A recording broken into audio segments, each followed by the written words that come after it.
is live at local morning radio, coming to you from the studios of Magic Broadcasting on Laird. This is the Kramer Show. This is the Kramer Show. The phone is now open, and the phone operators are standing by. Turn down your radio when you call. Pay attention and be ready to go. 850-233-9988. I said, if you're having the best time of your life right now, nigga, yes, sir. This is Kramer. Kramer. Welcome in just after 7 o'clock. It's time for Scott Major. Scott Major from the Major Paruas and the Storm Help Team. Stormhelpteam.org. You can call, get on the air, pick his brain, ask him a question. Could be about anything. Phone number is 850-233-9988. Morning, Scott. You doing, pal? Super duper. How are things with you? Fantastico. Lovely. How's business? I mean, are you just constantly on the phone? Are you constantly busy? Or looking at contract? I mean, I bet you read a lot every day. Yes, indeed. There's a lot of insurance policies to look at, a lot of contracts to look at. You know, it is an enjoyable but time-consuming task to help the citizenry of Bay County move forward. We are trying. I Neil Dunn spoke, and I'm going to play that audio a little bit later on in the show. One of the stats that he said was he gave the percentage of homes in Bay County that have been damaged by the storm. But I want to say he said 75 or 80 or something like that. But he said that 50% of all businesses have been damaged. And I think he said that 50% of the businesses are still not up and running. Something like that. And anyway, what I'm getting to is I keep seeing it, and I keep saying it because to me it is just so absolutely shocking at the number, the sheer amount. I mean, drive down 23rd, you drive down 15th, no matter where you go, you just see so many businesses that are not back up and operable. And they're just everywhere, and how that's affecting this area, mind-boggling. It is, and you have to ask yourself, well, what are these people doing? In other words, what are these businesses doing? Are they contacting the insurance company and not getting a response? Do they not know how to, be more aggressive with their legal counsel? What is the problem? Because people are getting their homes fixed. Certainly people were helping. We're kicking the ball down the road.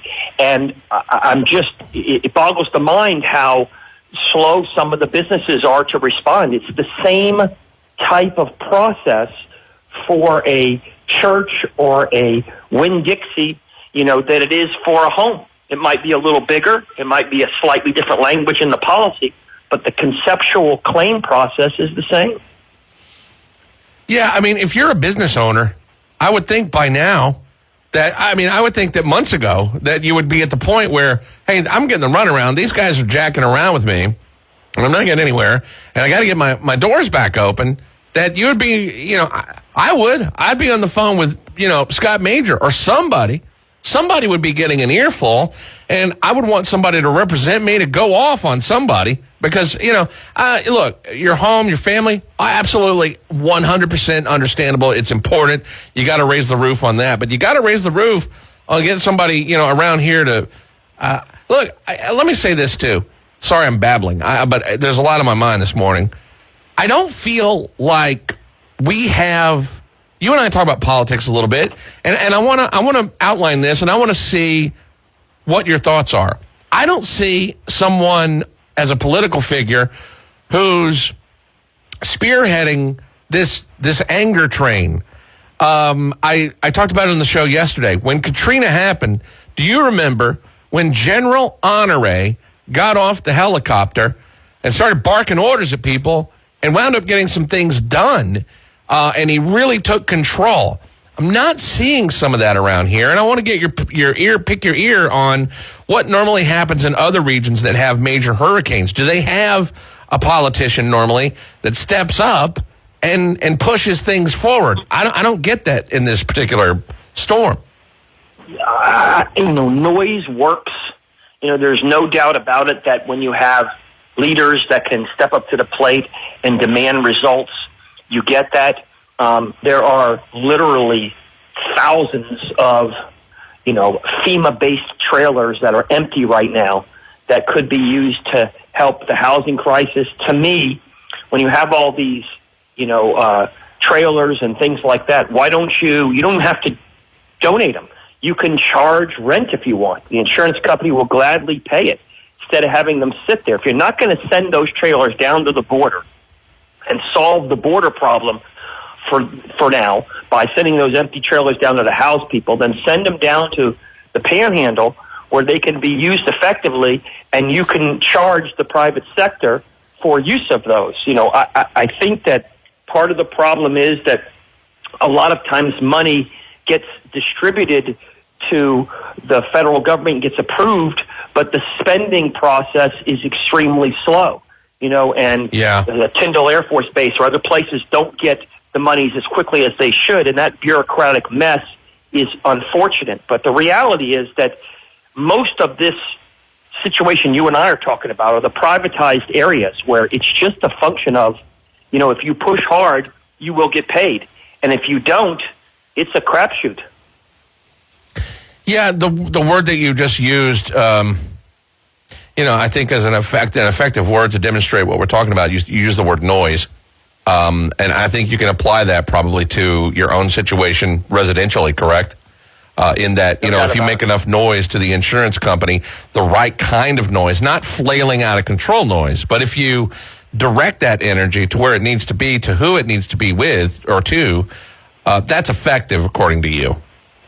There's no doubt about it. And you and I both know that if you're writing letters, if you're communicating on the private side and the public side, if you're yelling out loud and getting on the press and getting in the papers and getting in the news, then you're going to get a lot of popularity from that. But from the private sector, if you're simply writing letters and you're finding out the status of your claim, and if your claim is not being paid, that is the reason why my claim is not being paid. There's a reason.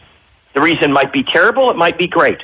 What is the reason? If every listener doesn't know the reason why they're not being paid and they don't have a lawyer working on their case, then it is highly, highly important for them to immediately seek legal counsel so that somebody can get that answer for you and find out what's covered, what's not, and what you need to do.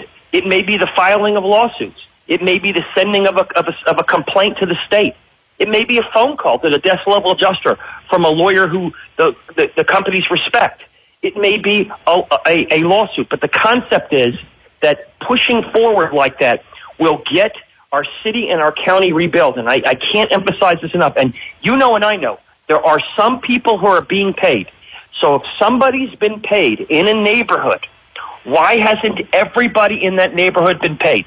If somebody in a church congregation or a synagogue congregation has been paid, why hasn't everybody who lives nearby been paid? We need to find that out and leverage that and not have the fear of the fact that there are thousands and thousands and thousands, hundreds of thousands to be exact, of claims that are not being paid because one party's not educating the other.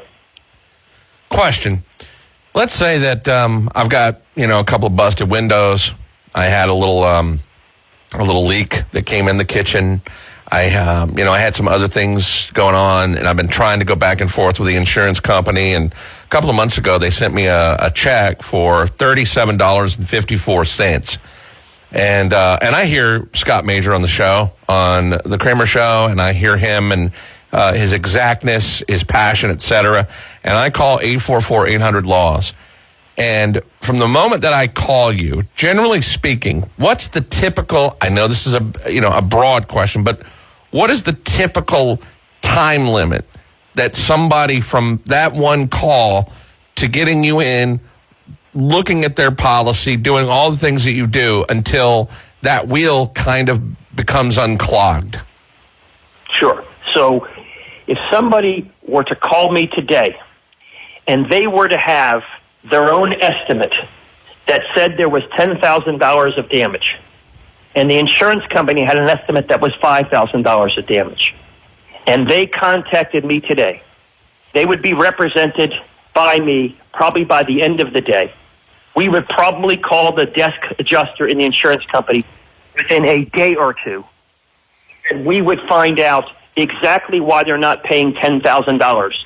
Within a week, we would know from the insurance company whether or not additional support is needed.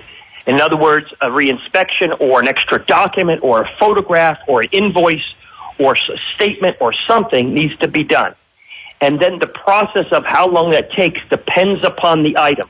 So if you had the two estimates that we just talked about, the $5,000 and $10,000 estimate, I'd be on the phone saying, why haven't you paid $5,000? And then let's fight about the $5,000. And if they said, well, we're not paying the $5,000, we're just not, or they don't respond to me, I would file a complaint with the state next week that said that they are acting unreasonably in bad faith in violation of 624 of the Florida statutes. And if they didn't respond immediately, I would file a lawsuit. Let's make sure we understand for everybody. I don't care if you're owed $200. If you have a contract that is entitles you to $200, I'll take that case. I am trying to help every citizen, regardless of how much money they owe. Don't think because you got a $12,000 claim or a $2,000 claim that your claim is somehow less valuable. It's just as valuable as the $2 million claim. We want to help those people. If you haven't been paid, we jump on it immediately. Now, it may take more time if, for example, we have situations with our clients where they never got their own estimate. They were relying on the insurance company. So we have to send somebody out to get an estimate. Sometimes once you do your estimate, the insurance company says, in a pleasant way, listen, we now have your estimate. We're going to send our field person back out there to look and verify your estimate. Now, they're not entitled necessarily to do that from the standpoint of they should have done it right the first time, but you have a choice on whether you want to let them come back out. I generally do. But if you have them come back out, they will pay within weeks, of going out to that site and paying you. And if they don't, you immediately file your complaint with the state saying, we have given them all the data. They have not said that we are missing any data, and they refuse to pay. And then you proceed forward with litigation. I'm filing 15 lawsuits this week for clients that aren't getting paid their money. If we have to sue, we will. And it will be an uncomfortable and unenjoyable experience for the insurance companies when I litigate against them. But my job and my duty is to protect the citizens of Bay County and their neighboring counties in which I also help. And I think that's the methodology. So it can be quick. Sometimes when we call, Kramer, what will happen is they'll say, well, we've just been waiting on your call. Or what is it that you're really seeking? And we'll consider paying more. We had a case just recently, I told you about this in the last show, where they were only offering, several $100,000 for a property that was clearly just destroyed. We got on the phone. We went out and got some engineering to support that the building was destroyed. And then they paid $500,000. And they agreed to pay the full amount once we got that. Now, it's crazy. You would think they would have paid the $500,000 to begin with, but it took a lawyer to get involved and turn that situation around. So it just depends on the position that you're in and whether you need additional documentation or engineering or what the story is. But by now, everybody has an insurance estimate. And every single human being who has an insurance estimate should have been paid that money. And if you weren't paid that money, called the undisputed amount, you should be complaining to the state and seeking the advice of a lawyer. It's just crazy not to get paid. They can't condition payment on any kind of, we're not going to pay you until you provide a document unless the document is required by the policy. Let's take a break. I got a couple of questions about some of the things you just said. And if you have a question or you want to talk to him about what's going on with you and your situation, whether it be residential, commercial, et cetera, 850-233-9988, 850-233-9988. We'll be right back with Scott Major. Stand by.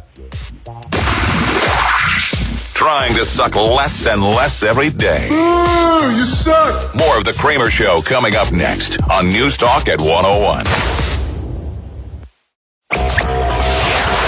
This is Kramer. Oh, Hercules. What's the word? NewsTalk at 101. 7:23, we're back with Scott Major from Major Paruas and the Storm Help Team. Caller, you're up with Scott Major. Go ahead. John, go ahead, John. Hello? Go ahead, John. How you doing? I hope you hear me okay. Yes, I have a situation where I had a contractor come out, write me an estimate on my roof, which is fine. Insurance went ahead and wrote a check for $11,000 to do the roof. And the insurer, my carrier, called me back and told me how come they had why they're trying to get $20,000 out of them now. Although I have a contract for $11,000, without me knowing it, they went to my carrier and rewrote an estimate for $20,000 for the roof. I've asked my contractor why he did this, and they really never gave me a good answer. And I signed an AOB, and I don't like what they're doing, so I don't know what would what would happen to me if I backed out of the contract. No work's been done. So the contractor first said it was $11,000 and is now saying it's $20,000? I'm sorry, I can't hardly hear you. Yeah, maybe Kramer, you can help. I'm not following the question. So the contractor told you it was 11 and now it's 20? Yes, I have a contract with him for $11,000, and he went back without me knowing it to my carrier and rewrote it as $20,000. Yeah, in other words, he's taking advantage of having the AOB, so he's asking for like another $9,000 on the contract. And he's assured me that I know monies will come out of my pocket with this thing. I'm like, well, I don't care. Are you scamming my insurance here, or what's going on? I just wanted a simple answer, and I never get it clean when like the cost of trios went up. One was one. I'm like, hey, that's 50%. You know, it's not a good answer. So I'm just wanting to kindly back out of it, and I signed the AOB, and now I'm worried about ramifications on myself. Yeah, let me ask you. Another estimate. What happens in that case when somebody signs an AOB and then they fully take advantage of it like that, and then the person who owns the home or the policy finds out, then what?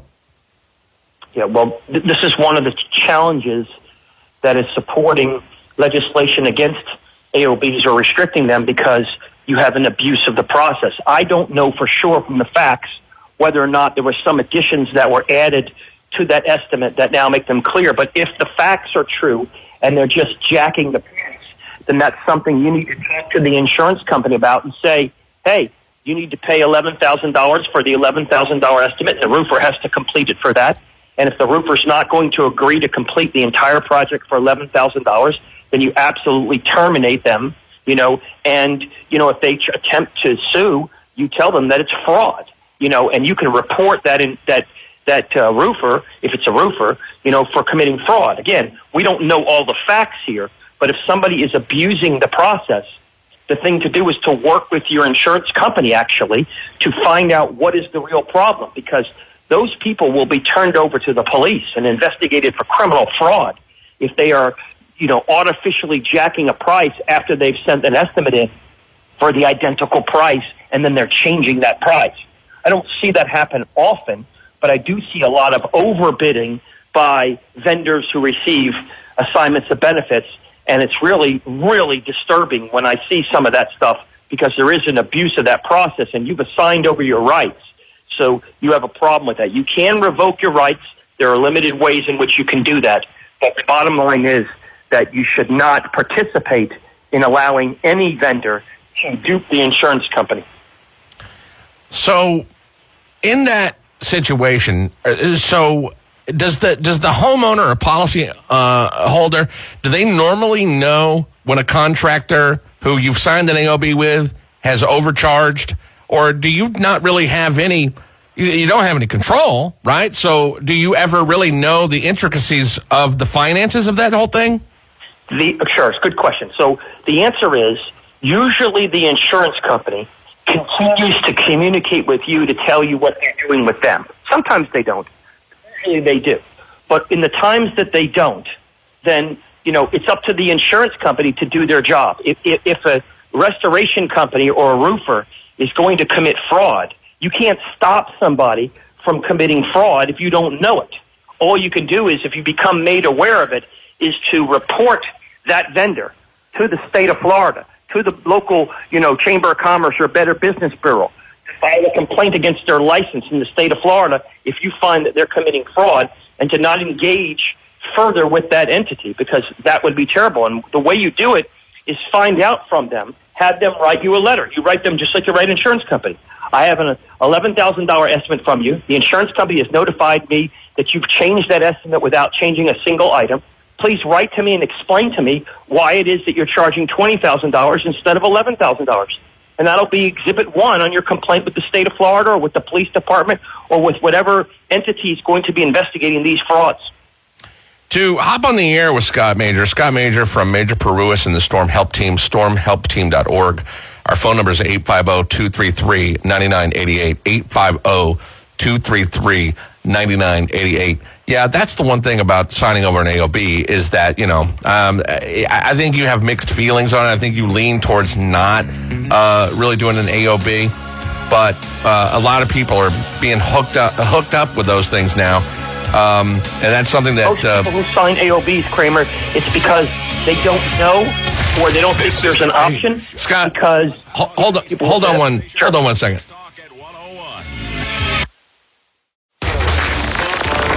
Bringing some fun back to talk radio. I'm a Mog. Half man, half dog. I'm my own best friend. This is the Kramer Show on NewsTalk at 101. Scott Major with us today. His phone number, 844-800-LAWS. 844-800-LAWS. Scott, you're up with Scott. Go ahead, gentlemen.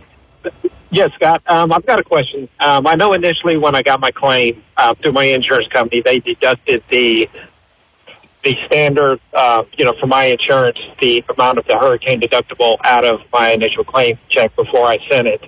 And now I've got a contractor that's I actually got them off the talk radio show. They came yesterday. They're saying that I have to now pay them the hurricane deductible also. And I just don't think that's right. They, gave me an option, to take it or not. So I'm not sure why they would be wanting me to pay them a deductible for the hurricane also. Yeah, I'm not totally following that question, but it sounds like they're trying to tell you to pay the difference between the roofing costs. You got to look at your actual contract and see what your contract says. If it's like an assignment of benefits and it says they'll take whatever the insurance company pays and that will be full payment, then they cannot seek any additional damages or monies from you.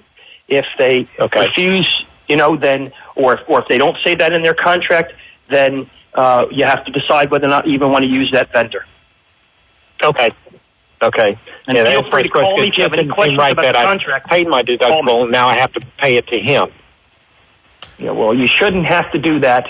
But if you have any questions beyond what we just talked about, dial the 844-800-LAWS number and have us take a look at the contract or tell you your options. I certainly will do that, Scott. Anytime, pal. Hope it helps. Thank you, Scott. Is that something you've ever even heard? I've never, in all our months talking about this, I've never heard of someone, of a vendor charging you the deductible for what? I mean, what is that? Is that something that's normally done? No. Apparently, what they're saying is somebody was supposed to be paid, let's say, $30,000, and the insurance company said, "Well, we're going to pay you $21,000 because we're taking out the $9,000 deductible, for example." And then the insurance company saying, the roofer's saying, "Well, then you have to pay me the $9,000." And again, this is a lot about what your contract says, and this is where people get taken advantage of. and where I start to get really angry about all these companies that go in and lie to people and say that they're going to fix their property and they're going to get them all this money and they're going to do all these great things.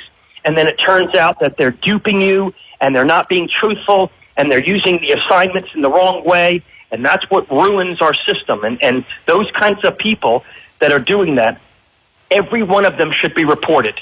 If you're an honorable vendor, fantastic, act like one. If you're not, you shouldn't be doing it. And you should be either in jail or out of business. Just out of curiosity, what does happen when a vendor gets caught doing some crap like that? I mean, do they just get dinged? Do they have to pay a fine? Is it criminal, actually? Or, I mean, what is... Sure. That depends upon what they do. A lot of people get away with this stuff because, a lot of it doesn't get investigated. Local departments get overwhelmed with claims.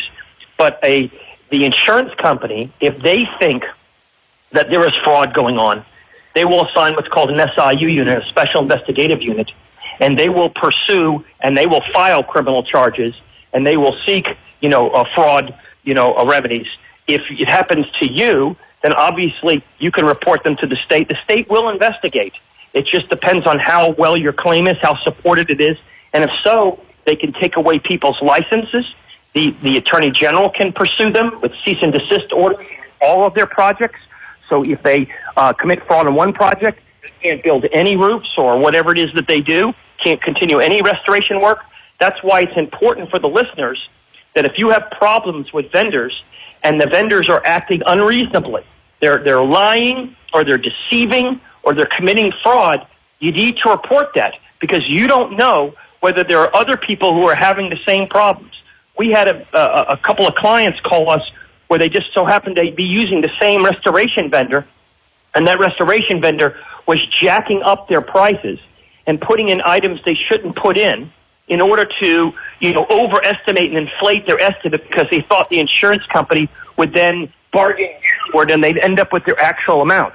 And that's just disgusting, fraudulent, and those people should be put away. But if people don't report them, then you're not going to get the kind of response from the state or local authorities to do anything about it. Yeah, there's a lot of anger and frustration to go around on every side, but dude, you can't allow people to take advantage of the insurance companies, and all that's doing is giving them a leg to stand on when they go and ask for ridiculous laws to be in place, and people wonder why this is. People ask me all the time about the assignment of benefits and why it's such a big deal in Tallahassee and why they continue to go round and around. But dude, I got to tell you, Scott, every time we talk about this stuff, the AOBs come up always, every single time. I can tell you that the purpose of people coming up with the AOB assignment, the assignment of benefits, was to allow a vendor to come in and to say, hey, I'm not going to charge you anything, and I'll go ahead and seek my redress from the insurance company. I'll immediately rebuild your roof. I'll get the monies and do that. The concept was great. In practice, a lot of it's being abused. And even though there are a lot of good vendors out there that get assignments of benefits and are really just looking to get paid, there are, a significant amount of vendors that are abusing that process and are juicing their prices. And it creates a problem because, to me, if I wasn't insured, I would not sign an assignment of benefits to anyone because I would want to control the money. Mm-hmm. If some roofer came to me and said to me, I'll do your house if you give me an assignment of benefits, I would say, I'm not going to give you an assignment, but I'm happy to give you a contract. I'm happy to guarantee that you'll get the roof work if you'll go forward and start doing the roof. If you don't want to start doing the roof, I'll go and find another vendor. And there are vendors out there, even though it's hard to find some, there are vendors out there who will act honorably and say, I will do your work, on the roofing contract for the insurance proceeds. I will get a permit and start now because I see your contract, your insurance contract, or I've talked to your desk level adjuster, or I've got a letter from the insurance company that says they plan on paying you for the roof. And so conceptually, it's just better to control these kinds of things than to not control them, although I understand conceptually why assignment of benefits can work really well in situations. And I'm not against banning them. I just think that consumers should be educated and know that if you control the money and the purse strings, you're much more likely to have control over what work is done and how it's done. And people just don't understand what's in these assignment of benefits contracts. They don't understand what rights they're giving up and some of the stuff that goes on because they've never experienced that. Any contract you sign about anything, you should make sure that you read it and understand it, because the law in Florida says you're presumed to have read and fully understand every contract you've signed. I want to take a phone caller. It's this person, Rick, is a client of yours, and he is not happy with the job that you've been doing and wants to complain. Rick, you're up with Scott Major. Go ahead. First of all, full disclosure, Kramer, you're an absolute liar.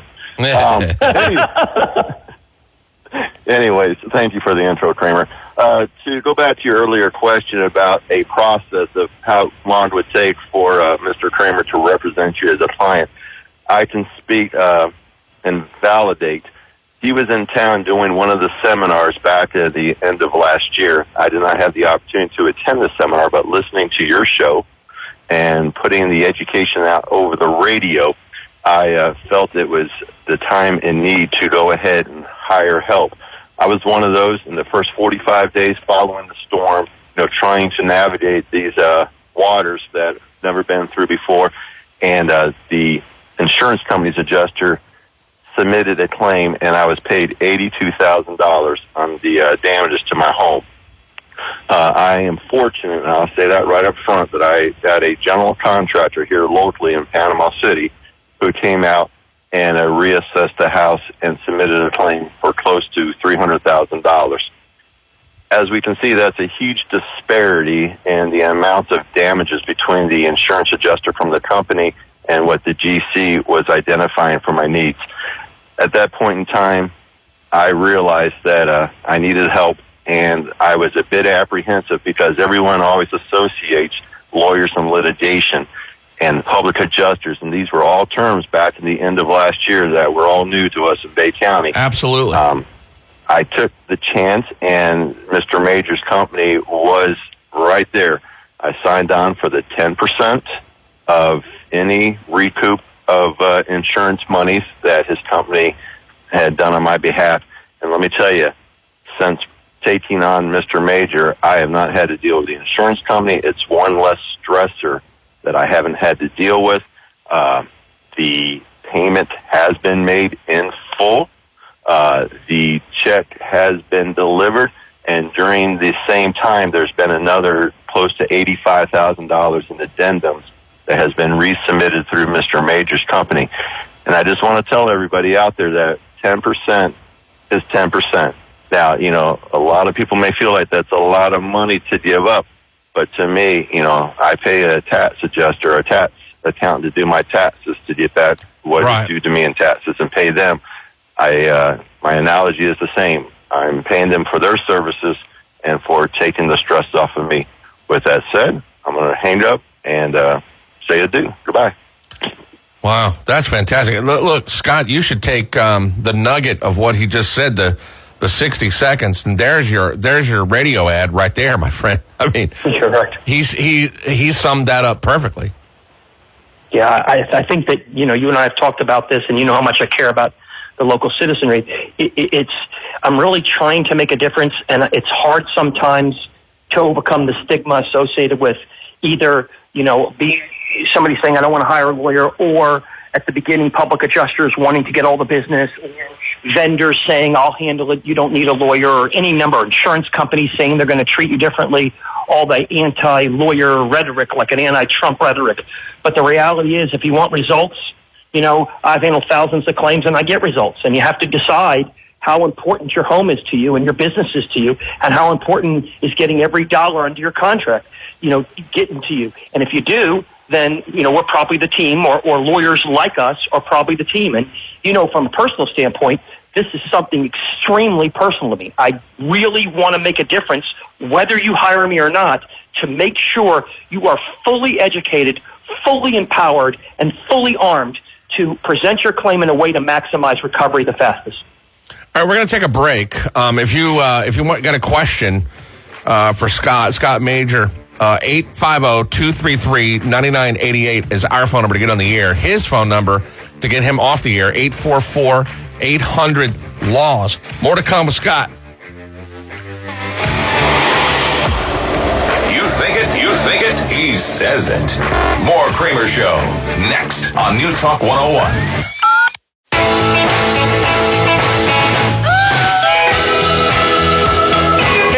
The Kramer Show, 9 shy of 8. We got Scott Major on the phone. Scott's been with us. I tell you, I love that he does such a great job with his clients. And when every show somebody calls up and goes, "Yeah, I use Scott Major, and it was just fantastic. Got me this, got me that." That just is really, it's really powerful when somebody like that calls up. By the way, I want to give away a Love and Kisses T-shirt to somebody right now. We're giving away lunch at Granny's. Let's give away shirts that he's going to, overnight, Rachel, stop having a fit. Let's do, caller 5, 850-233-9988. We'll give one to the caller. And then Ron wants to get on the air. So what the heck, Ron? We're going to give you a Love and Kisses T-shirt from Scott Major. Hey, thank you, Kramer. Thank you, Mr. Major. First of all, Mr. Major does a terrific job, really soft selling, not hard selling his services. And he brings so much good information. But one thing I wanted to clarify, the guy that talked about the deductible being withheld by the insurance company and then being withheld also by the general contractor, if you have a $100,000 claim, the insurance company is going to pay you the $100,000 minus your deductible. So he's self-insuring. So if you have a $10,000 deductible, you're getting paid $90,000. You can't get the $100,000 job done for $90,000. So the general contractor is charging what he should charge. If it's a legitimate charge, it's $10,000. He has to pay the deductible. That's his part of the claim. Let me talk about that, because that's a very good point.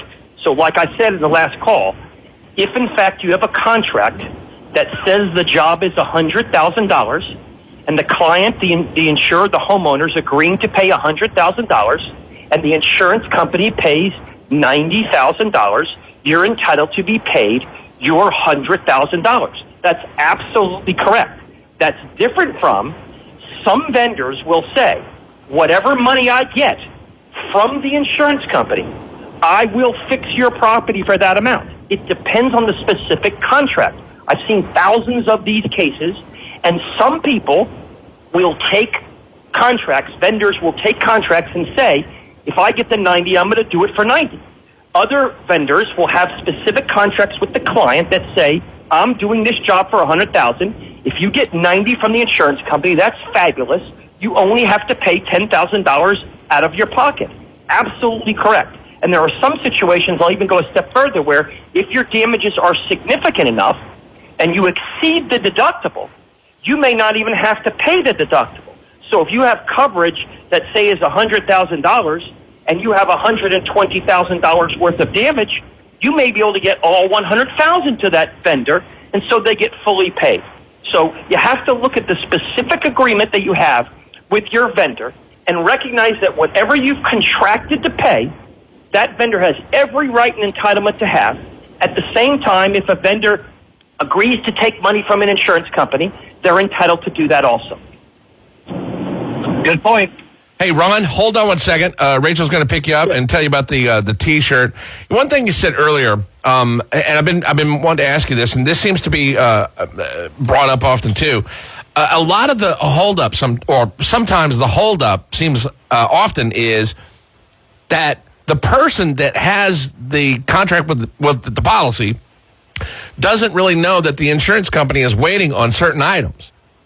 You know, it seems like it's unclear sometimes that people need to, pictures. They need to send some other type of communication. Yes, exactly. So I will tell every listener before I leave, every listener, if you don't know exactly why you're not being paid every dollar you're owed, write a letter. Dear insurance company, I'm confused, or I'd like to know the status of why you are not paying the $48,000 that is on this enclosed estimate. Please write me within 2 business days and explain to me each and every reason why, or send the check to my attention. Love and kisses, you. And then you'll know, in writing, you'll know whether or not you're not being paid because they're missing a proof of loss or some photograph or an additional estimate or some, other items of information, invoices, receipts, other types of things that they're waiting on you for, and you either don't know or you missed that correspondence because it went to your junk mail. Yeah, that seems to be it seems to be a problem around here with people they really don't know. And I think that's really, really valuable information to know, that you can send that correspondence to the insurance company and say, hey, I want to know why my money has been paid. Tell me what I got to do. Please respond to me in 2 days. Love and kisses, me, you. And then that puts, the pressure on them. So, and if they don't get back to you, Scott, how many times before you send correspondence with them, they don't get back to you before then we have a problem? Nowadays, if you write one correspondence that they don't respond to you, go to a lawyer because you probably have a claim. And if you're writing your desk level adjuster, remember, donuts help also. You and I left that out in our discussion. But that's with sprinkles. Sprinkles are the best. Correct. That's right, baby. Scott Major, here's the number, okay? Get ready. Write this down. Remember it. Put it in your phone. Put it on the fridge. 844-800-LAWS. 844-800-LAWS. Scott Major, fantastic. Just a great hour. Thank you, pal. Appreciate it. Thanks for having me on and for all you do for the community. Really appreciate it. Talk to you real soon. Be well. Bye-bye.